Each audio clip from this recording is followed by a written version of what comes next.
Pak, kalau misalnya dimasak lebih panas lagi, ya, rajo mati. Apa lek mati kemudian jadi halal? Ya tetap hukum haramnya tetap. Yo mingae ora kena cacing pita, tapi alasan yang sebenarnya kan Allah yang tahu. Uji ketaatan, ini yang nggak boleh ditawar. Uji ketaatan. Kulo nanti diceritani dosen kulo. Saman lek pengen delok pemandangan indah, datanglah ke Eropa di musim panas. Pemandangan indahnya nopo Pak? Ya kuwi kayak wedok-wedok perawan-perawan nom-nom iki bodho klambine cekak-cekak ngono. Ya ngangge kur ngangge sithik rotang ngono. Pemandangan indah. Niki nggih kathah Man. Ning wonten ninge. Sing ora kuat iku ambune.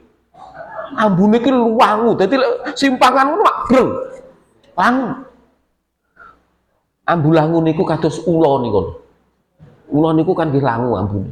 Pokoknya sing ndak nguati keringete. Makanya orang-orang Eropa itu katanya keringetnya orang Indonesia itu harum. Padahal kecut ya rumah sana harumnya itu kalau dibandingkan dengan mereka ya masih haruman kita. Yaitu karena apa? Efek dari makan daging babi. Jadi makin banyak hal-hal yang sebenarnya hikmah dari haramnya daging babi. Tapi satu sebab yang memang kita tidak tahu sampai kapanpun kita tidak tahu karena Allah tidak membuka rahasia itu ya adalah dasar utama diharamkannya apa. Ya, tapi yang jelas ya di situ ada uji ketaatan. Oke, konco kula ndak sengaja makan daging babi bolak-balik. Kan wonten soto babi. Awake dhewe niku lek maca biasane kan ngarep dhewe diterusne dhewe wis ora tiwasne. Soto babat ngono mikir nggih. Jadi niku Surabaya wonten lek mboten lepat wonten Manukan. Oke, lek bar kok Jayabaya rumiyin kan niku wonten Manukan mandeg ngono kiambake mandap langganan niku niku sate babat rumangsane. Empuk kayak murah. Nah, wis katek lek ngrasakne, lek katek lek ngrasakne niku karo lungguh ki was niku. Lah jabang bayi lah kok sate babi bane. Tapi pun katek lek ngrasakne enak tenan daging babi. Lah niku padha karo wong poso mangan wareg lagi kelingan. Niku rezekine Gusti Allah. Sampun nggih Pak.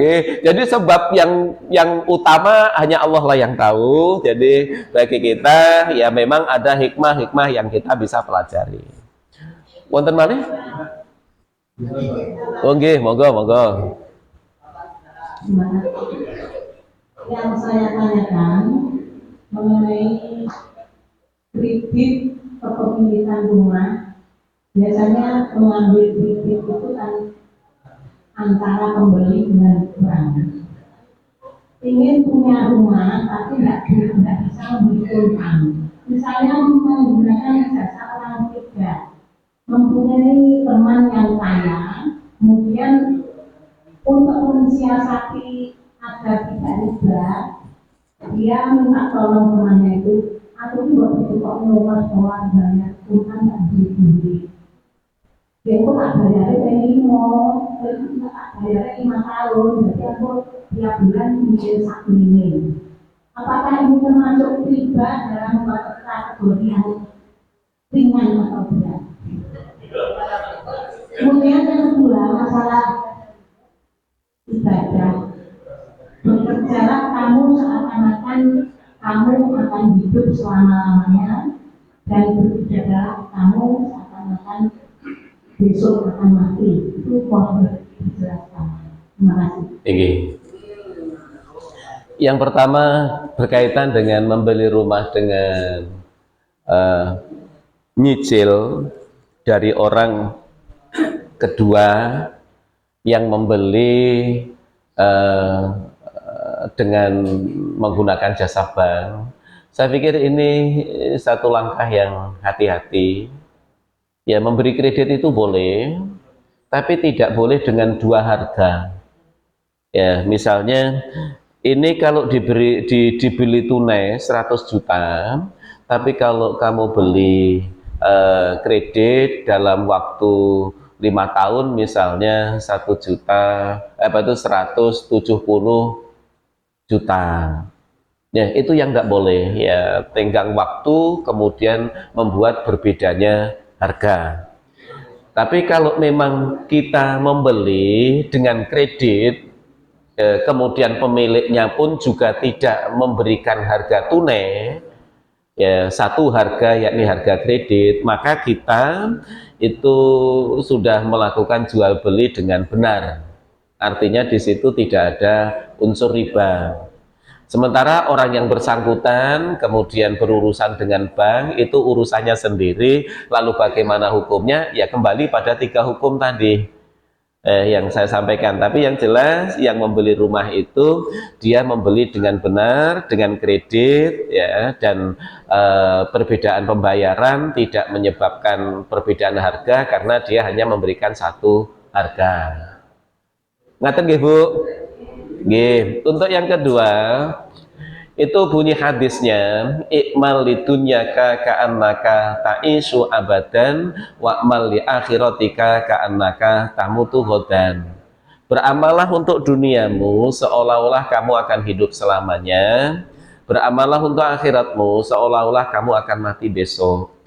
Saya pernah baca artikel tentang hadis ini. Hadis ini ternyata, ya kata artikel itu bukan sabda Nabi. Tapi kalau tidak salah, ini kata-kata Imam Syafi'i. Ya, kalau tidak salah saya mengingat gitu ya. Tapi terlepas dari itu hadis atau asar atau kata-kata sahabat atau ulama, tapi memang motivasi hadis ini sangat baik. Ya, motivasi asar ini sangat baik ya. Artinya ketika kita mengerjakan pekerjaan duniawi, bekerjalah dengan sungguh-sungguh ya, agar mendapatkan hasil yang maksimal. Karena kalau dikatakan hidup selamanya, berarti kita memerlukan bekal yang sangat banyak. Untuk mendapatkan bekal yang sangat banyak, berarti kita harus bekerja dengan sangat keras.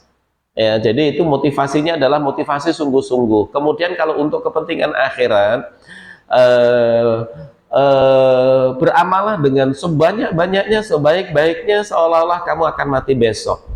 Ya, ini satu motivasi yang sangat baik dan yang senafas dengan ini banyak hadis, ya, bahkan Quran juga ada ya yang senafas dengan hadis ini. Artinya beramalah secepatnya mumpung masih ada kesempatan, termasuk wasaru ila maghfiratin min rabbikum wa jannah. Ini kan juga harus bersegera, dan kemudian fastabiqul khairat, berlombalah dalam kebaikan. Artinya kerjakan kebaikan itu semaksimal yang kamu bisa, sebaik-baiknya, sebanyak-banyaknya. Itu artinya ya hidup ini kan memang suatu saat mesti akan berakhir dengan kematian. Kapan waktunya kita tidak tahu. Bisa saja kematian itu sudah sangat dekat dengan kita. Makanya hari di mana kita masih hidup itu manfaatkan dengan sebaik-baiknya. Siapa tahu itu hari terakhir buat kita. Ya, kita bayangkan misalnya kalau ada orang yang divonis hukuman mati, kemudian dia diberitahu hari ini tanggal ini akan dieksekusi, maka saya yakin kalau dia beriman pada Allah, hari terakhir mesti akan diisi dengan ibadah sebaik-baiknya dan sebanyak-banyaknya. Jadi ngaten Bu, hadis ini memang sangat baik untuk diamalkan, terlepas ini hadis sahabat atau hadis Nabi, tapi memang hadis ini juga tidak bertentangan ya dengan hadis yang sahih, bahkan ayat Quran yang qat'i ya, tidak bertentangan dengan hadis ini. Artinya apapun yang kita lakukan, apakah itu pekerjaan duniawi atau pekerjaan akhirat, kita harus melakukannya dengan sungguh-sungguh ya. Sampun nggih Bu? Nggih, mungkin setunggal malih. Nggih, terakhir. Assalamualaikum warahmatullahi wabarakatuh. Waalaikumsalam warahmatullahi wabarakatuh. Ini yang biasa terjadi kata kasus itu. Kita kan harus tanya pada ahlinya. Dan sekarang kita tidak tahu kalau tanya itu orang itu ahli atau enggak. Kita tidak pasti. Tidak bisa pastikan. Jadi akhirnya apa bukan ya? Kita sendiri ragu. Nah, kemudian setelah kita ragu, tetapi tetap kita laksanakan hanya berkonsultasi dan jawabannya mungkin benar, salah kita juga tidak tahu. Dan kemudian setelah kita melakukan apa yang disampaikan yang di hari itu, nah, kalau sudah melaksanakan ternyata salah, ini kesalahan itu dibebani kepada yang memberikan nasihat atau kepada yang diberikan. Nggih, nggih. Waalaikumsalam warahmatullahi wabarakatuh. Ya, untuk mengetahui dia ahli atau tidak, mungkin dari kehidupan sehari-harinya kita kan bisa mengambil kesimpulan ya, orang itu tahu atau tidak. Kemudian kalau yang kita lihat ya, orang itu hati-hati, tidak sembrono dalam memberi fatwa, dia juga tidak sembrono dalam beramal.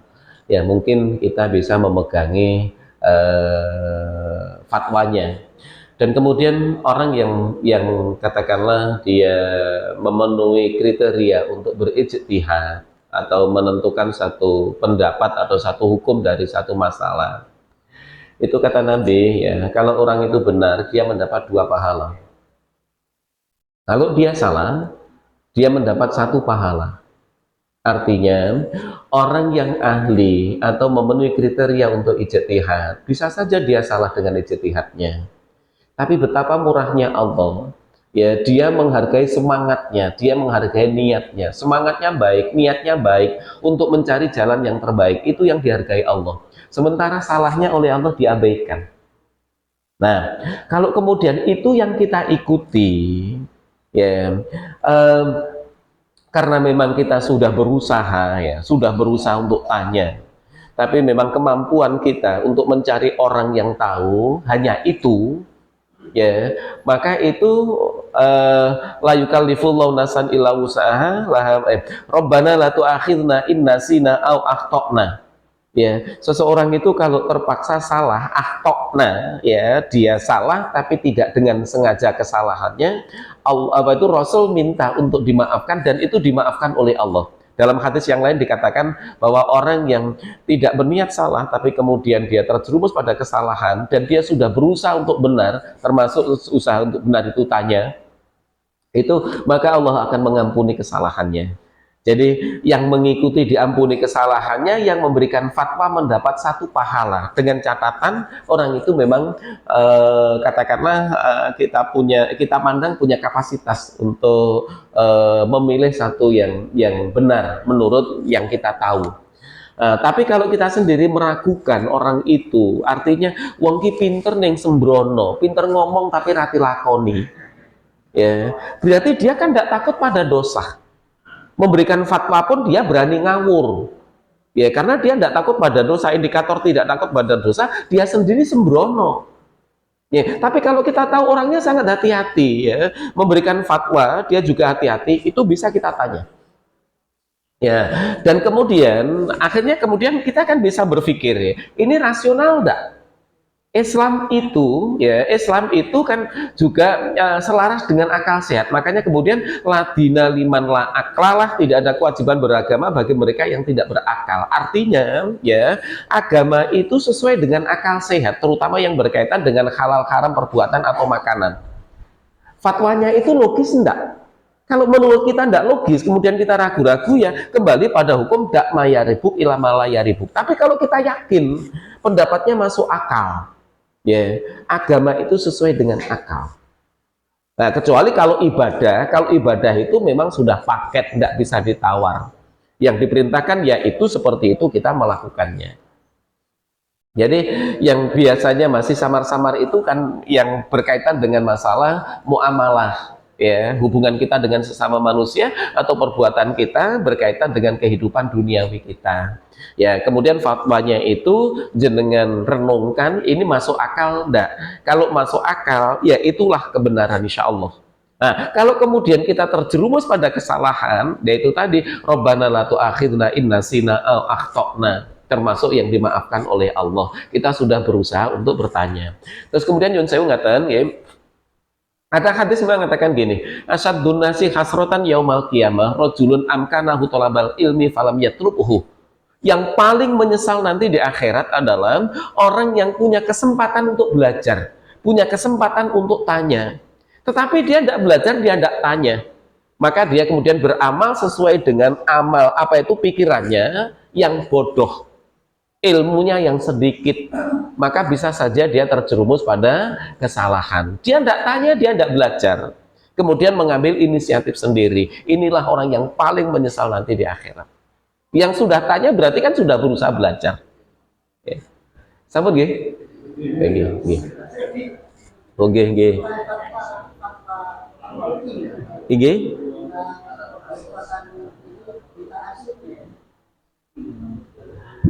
Berikan dari kutub Nabi dari fatwa MUI. Nah ini Hukumnya wajib apa anjuran, nggih. Nggih. Kalau menurut saya ini bersifat anjuran. Ya, kalau MUI sudah bisa dikatakan dia ahli. Saya katakan anjuran bahwa memang di satu sisi ya, sangat mungkin apa yang diinformasikan bahwa pabrik itu menyokong ya orang-orang yang memusuhi Islam ya bisa, tapi dari pabrik itu juga ya banyak hal kebaikan yang dilaksanakannya. Ya misalnya asal perusahaannya bukan perusahaan sesuatu yang diharamkan loh Pak ya, pekerjanya banyak yang muslim, terus kemudian itu menjadi sumber nafkah bagi banyak orang ya, tapi menurut saya memang lebih baik mengikuti ya sebagai wujud katakanlah kepedulian kita kepada saudara-saudara kita muslim. Tapi kita sendiri tahu bahwa perusahaan itu tidak semuanya ya untuk dana memusuhi orang Islam, justru sebagian besar itu digunakan untuk yang lain. Ini bukan dengan pengertian bahwa saya tidak mendukung, saya sangat mendukung fatwa MUI dan saya berbahagia ya MUI kita peduli, ya, negara kita juga peduli, ya, saya berbahagia dengan itu.